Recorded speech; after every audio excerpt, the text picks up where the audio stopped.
You're watching TVC Breakfast. We still have Michael Oputteh here with us, as well as Abraham Great, looking at some of these issues that we're talking about. Now, Michael, before we went on the break, we're talking about issues of democracy. Now, we have embraced democracy. We're in the Fourth Republic now. We had the First Republic between independence and 1966. We had the second one, 79 to 83 or 84. Then we had the botched Third Republic, which was the Abiola time. Anyway, he didn't. He took off, but he didn't take off. But here we are now in the Fourth Republic, and a lot of persons say that we are still learning what the standards and what the tenets of democracy is. That is why 23 years into this republic, some persons are still calling for an interim government, something that is alien to the constitution, something that is alien to convention, something that is alien to the processes of governance. Talk to us when it comes to the issue of what we have to do to entrench our democracy and make it thrive even better. Okay, thank you, Mike. You see, what we are saying now, or what we are going through now, is part of what we strengthen our democracy. Because if there are no challenges in democracy, democracy will not grow.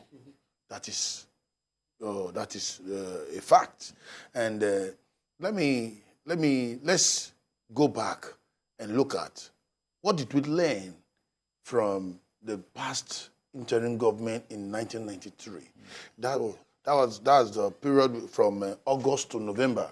We had the shortest stay, the shortest rule by the shortest head of state. That is Mr. Ernest Shonekan. He stayed for 3 months. And if you look at that, because I sat down to look at what did we really gain from that interim government? How did it come to an existence? And I discovered that, you see, interim government is actually, from the last one we experienced, is actually a step, or let me say, kind of a way to cause confusion or to destroy our democracy. Because if you look at it, Babangida handed over power to Ernest Shonekan. He stepped aside. He stepped aside. Yeah, he stepped aside. And in the process, while we were, Ernest Shonekan was trying to return back democracy, and all of a sudden in November 17, if I'm correct, Abacha came on board. So you see, I will not blame DSS. In fact, at this junction, I want to applaud the DSS for even, taking step ahead to say there's a plot. Because from that last interim government, it didn't just happen in 1993. It didn't just happen. Interim government did not just happen. There have been that plot for power not to go to a particular zone. Now, Mike, let me tell you, this last election, everything plays.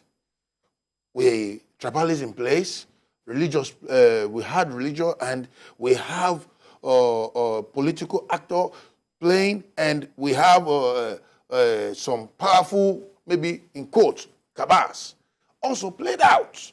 You see, there have been different ways to stop or to destroy this democracy, especially this concluded election, just concluded election, but as God will have it, it still survive. So that is why I'm saying this rumor of interim government, I call it rumor. I will still call it a rumor.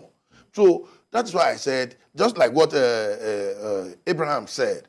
Now, he was talking about communication. The president should be communicating to Nigeria. The INEC should be communicating. The president-elect should be communicating. The National Assembly should be communicating. Yes, to me, they are communicating, and Nigerians listening, because our constitution is there. Don't tell me we should stop learning. We have to continue learning, because they say the best way to learn is to pretend as if you don't know. So if you tell me good morning, I will answer you good morning. Why? Do I say, why do I have to answer you good morning? Because it's morning. At times, you're going to tell me good morning when it's evening. I'll say, what's wrong with you?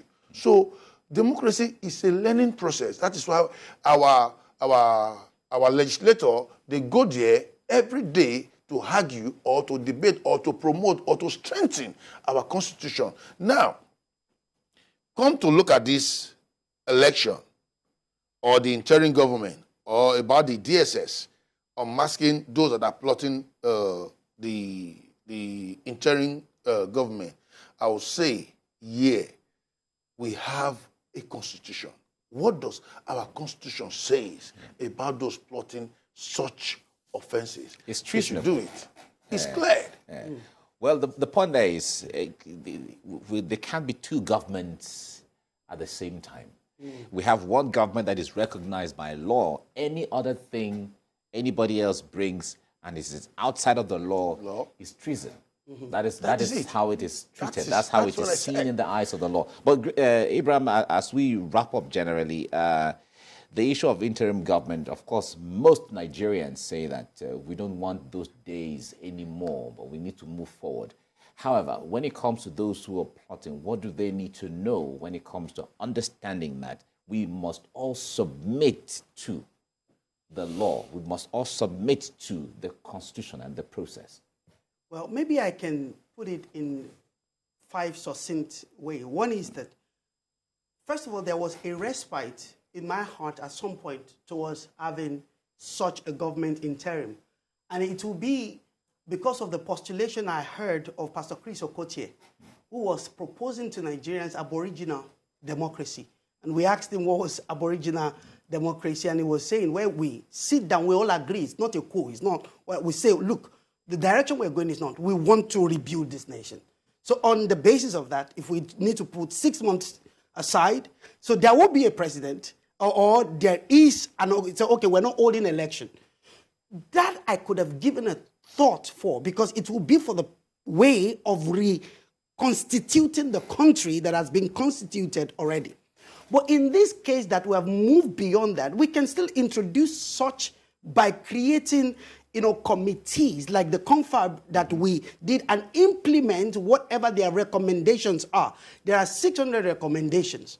But for the aggrieved people, first they must understand the section 285 of the Nigerian Constitution, which gives a guidance to those who are aggrieved by election.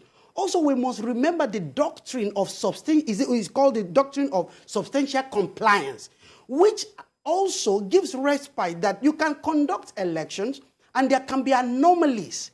And you cannot, because of the totality of the, anomaly, annul the totality of the effort. So this doctrine of compliance must be put away, and then the doctrine of consequence must also be, meaning that even if what it is, section 134, is what people are interpreting it may not be interpreted at this time. It will be for the future. All right.